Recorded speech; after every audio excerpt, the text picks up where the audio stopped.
서울 시민들에게 희망을 줄 사람, 서울을 공정과 상생의 도시로 만들 사람, 첫날부터 능숙하게 서울을 위해 일할 사람, 오세훈 서울시장 후보를 시민 여러분께 자랑스럽게 소개합니다. 여러분 오세훈을 외쳐주시기 바랍니다. 오세훈! 오세훈! 오세훈! 오세훈! 다시 한번 힘찬 박수 부탁드리겠습니다.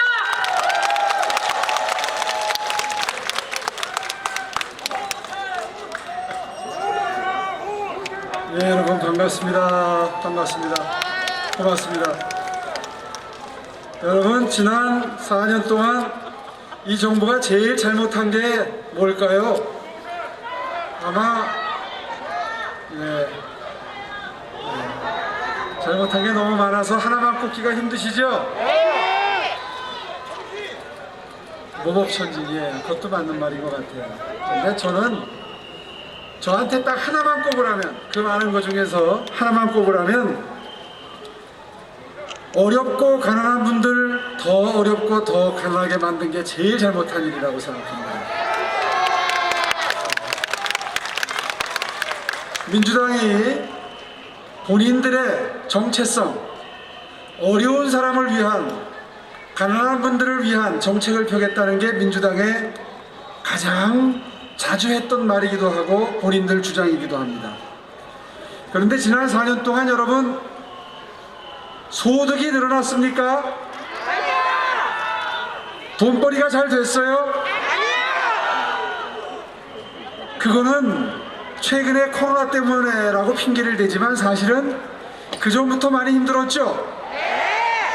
그런데 거기에 더해서 더 큰 죄를 지은 게 저는 주거비를 상승시킨 거라고 생각합니다.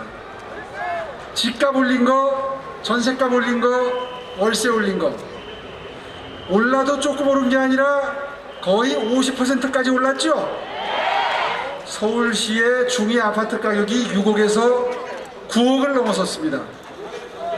그러다 보니까 전셋값도 오르고 원세값도, 월세도 오를 판인데 임대차 3법 만드는 바람에 안 오를 것까지 또 더 오르게 만들었죠. 그렇게 하다 보니까 우리 주머니가 얇아졌습니다. 쓸 돈이 없어요. 왜냐하면 전셋돈, 월세 올려주려니까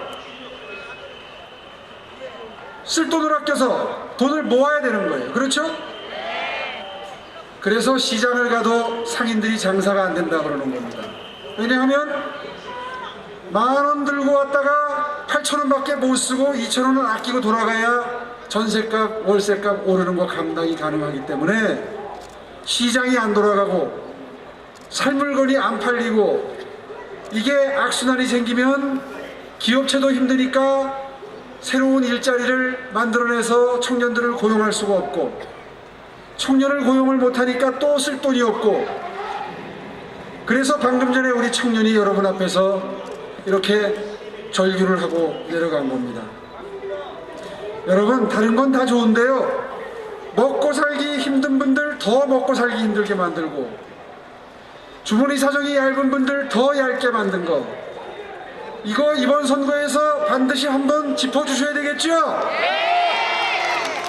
그렇습니다.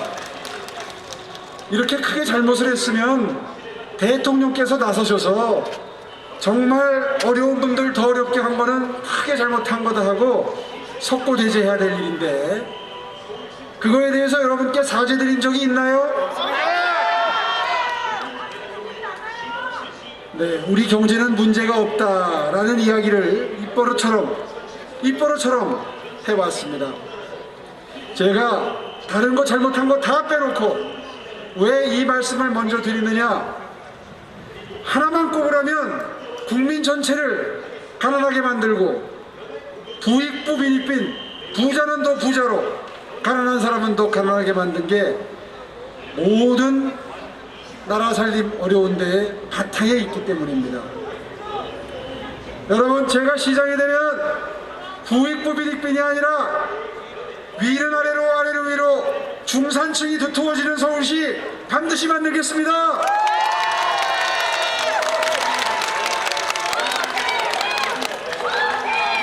고맙습니다.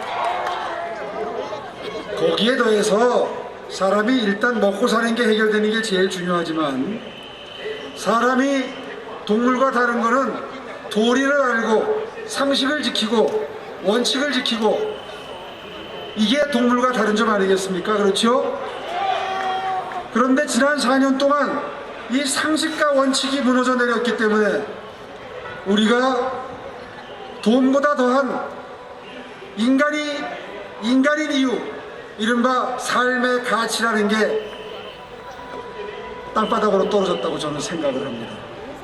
이 정권 사람들 위선적인 행태를 우리가 쉽게 내로남불, 내가 하면 로맨스, 남이 하면 불륜 이렇게 얘기하지만 사실은 매우 위선적인 사람들입니다. 어제 오늘 뉴스 보셨죠? 공정거래위원장 하다가 청와대 정책실장으로 들어간 김상조라는 분이 임대차 3법 만들면 월세 전세 올라가니까 만들지 말라고 그럴 때 강행해서 만든 장본인인데 본인은 계약 기간이 되기도 전에 돈을 많이 올려서 계약을 재계약을 했다. 이래서 사표 쓰고 나갔죠? 가장 최근의 사례 한 가지만 듭니다만은 문재인 정부의 특징을 하나만 들으라면 바로 위선 정권 아니겠습니까? 그렇죠? 이게 대한민국의 상식과 도리를 땅바닥으로 떨어뜨린 가장 큰 바탕에 있다고 저는 생각을 합니다. 며칠 전부터 이낙연 대표를 비롯해서 민주당 분들이 반성을 한다고 합니다. 통렬히 반성하겠습니다라는 글을 올린 걸 봤어요. 근데 여러분 그 앞에 뭘 반성한다는 얘기를 보셨습니까? 아니 사람이 반성을 하면 뭘 반성한다고 얘기를 해야 그게 진심 아닙니까? 또 어저께는 부동산 정책 잘못 폈다라고 얘기를 합니다. 그러면 잘못했으면 부동산 정책을 뭘 어떻게 바꿔야지 되는지를 얘기해야 정당다운 정당 아닙니까? 맞습니다. 근데 부동산 정책을 잘못했다고 그러는데 뭘 바꾸겠다는지 아직도 하루 가지 않는데 얘기가 없어요.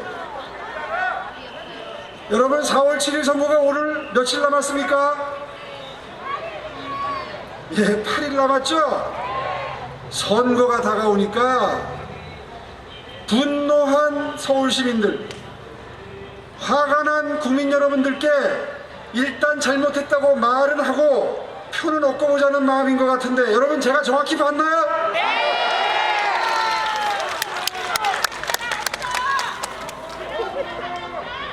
그렇습니다. 지금 이 정부 정신 좀 차리게 해야 될 때죠?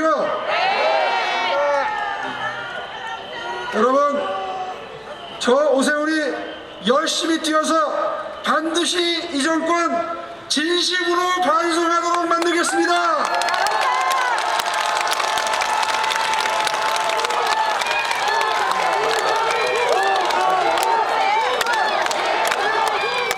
고맙습니다.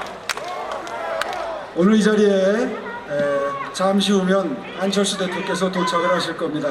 제가 오늘 일정도 많고 또 저녁 때 또 TV 토론이 또 있어요. 토론이 있으면 가서 자료도 좀 봐야 되고 해서 원래 예정보다 조금 일찍 도착을 해서 먼저 인사를 드리고 갑니다. 아직 이 자리에 안 오셨지만 우리 안철수 후보, 국민의당의 안철수 대표님, 저하고 경쟁을 했는데 단일화해서 패배하셨지만 그 다음부터 매일 돕고 계시죠? 여러분 사람이 경쟁했다가 지고 나서 바로 다음 날부터 그 단일화 승리한 후보를 위해서 뛰면서 매일 도와준다는 거 이거 정말 쉬운 거 아니죠? 사람이라는 게 많이 그렇지 않은 건데 정말 제가 볼 때면 맨날 볼 때면은 정말 감사하고 마음이 짠합니다. 지금은 안 계시지만 우리 그분께 큰 박수 한번 보내드리면 좋겠습니다.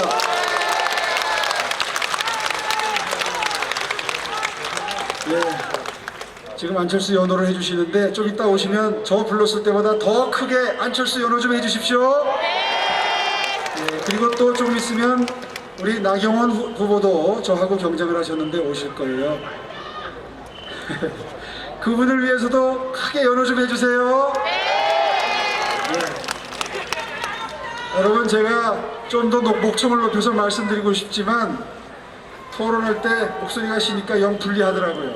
그래서 무슨 목소리를 높이지 못하는 거 이해해 주시고요. 제가 열심히 뛰어서 여러분의 가슴에 머무르진 거 그 한 반드시 풀어드리겠습니다. 도와주십시오. 고맙습니다. 고맙습니다. 감사합니다. 네, 여러분 첫날부터 능숙하게 서울시장 챙길 수 있는 오세훈 후보에게 다시 한번 뜨거운 박수 부탁드리겠습니다. 이번에는 청년 사업가 한 분을 모셔서 이야기를 들어보도록 하겠습니다. 우리 청년들을 대표하는 우리 청년 사업가 28살 먹은 청년입니다. 여러분 큰 박수로 맞아주시면 고맙겠습니다. 네. 서울 시민 여러분들 안녕하십니까. 제가 이런 자리에는 처음 올라와 봐서 너무 많이 떨리는데요. 잠깐만 1분 정도 제 소개를 드리겠습니다. 네, 저는 고등학교를 졸업한 후에 대학을 가지 않고 이명박 정부 시절 선취업 후진학이라는 정책으로 20살에 서울로 혼자 올라와서 취업하여 직장 생활을 했던 한 청년입니다. 그 시절에는 대학은 모두 어느 대학이라도 가야 된다는 관념이 있었지만 저는 먼저 취업하여 직장 생활을 했었습니다. 6년 정도 직장 생활을 하다 현재는 작은 스타트업 회사를 창업한 20대 청년 사업가입니다. 저는 대기업이 아닌 중소기업을 다녔던 청년으로 일명 청년들이 말하는 조소기업이라는 것에 대한 현실도 직접 겪어본 청년입니다. 사원부터 관리자의 직급까지 6년간 회사를 다니면서 부조리하게 퇴사당한 직원들, 대기업이나 공무원이 아니라면 사용하기도 힘든 육아휴직 정책 등을 눈으로 보았습니다. 현 정부에서 수많은 중소기업 지원 정책과 일자리 정책을 내지만 실제적으로는 기업 대표자나 공무원, 대기업만을 위한 정책이 대부분이고 중소기업을 다니는 직원들이 정부 정책을 지원받는 것은 매우 어려운 현실이었습니다. 현재는 퇴사 후 창업을 하였고 아직은 작은 회사이지만 제가 기업을 다니면서 내가 경영을 한다면 꼭 이렇게 해야겠다라는 신념을 가지고 직원 복지도 높이며 회사를 키우기 위해 열심히 노력하고 있습니다. 하지만 현 정부가 집권하게 되면서 경기가 매우 심각하게 침체되었고 말도 안 되는 일자리 정책들과 효율성이 없는 기업 지원 정책을 보면서 정치가 아닌 정책에 관심을 가지게 되었고 지금 이 자리에도 나오게 되었습니다. 저는 저와 같은 모든 청년분들과 서울시민 여러분들께 여쭙고 싶습니다. 청년분들, 지금 대한민국이 살기에 좋으십니까? 아니야. 저와 같이 직장을 다녀보고 사업을 하시는 분들이라면 절대로 살기 좋다고 하지 않으실 겁니다. 돈을 벌고 힘들게 저축하더라도 내 집 하나 마련하기가 불가능해졌고 좋은 기업에 양질의 일자리 또한 사라져 취업하기도 어렵고 심지어는 아르바이트를 할 수 있는 곳들 또한 사라지고 있는 현실입니다. 여러분, 저는 이 자리에 무작정 보수 정권, 국민의힘 정당을 지지해달라고 나온 것이 아닙니다. 제가 말씀드리고 싶은 것은 현실을 정확하게 보고 이성적으로 판단하자고 나온 것입니다. 현 정권이 자리를 잡기 전까지는 그래도 청년들이 저축도 하고 조금이라도 희망과 꿈이 있었습니다. 하지만 지금은 그 조금의 희망까지도 모조리 다 사라져버렸습니다. 저 또한 현 정부에서 지금까지 정책의 과실을 인정하고 사과하고 개선하려는 의지를 보였다면 이 자리에 나오지 않았을 겁니다. 하지만 개선은커녕 말도 안 되는 통계 수치로 자화자찬을 하고 있는 현실입니다. 여러분, 저는 정치에는 관심이 없습니다. 저와 같은 20대 청년분들이 하루 먹고 살기도 바쁜 현실에 무슨 정치와 정치에 대해 관심을 가지고 있겠습니까? 하지만 이제는 청년들도 정책에는 관심이 많습니다. 지금까지 잘못된 정책들로 이 정도까지 망가질 수 있나 할 정도의 경제 체감을 몸소 느꼈기 때문입니다. 대기업이 아닌 작은 중소기업을 운영하고 있는 저 또한 심각하게 체감하고 있기 때문입니다.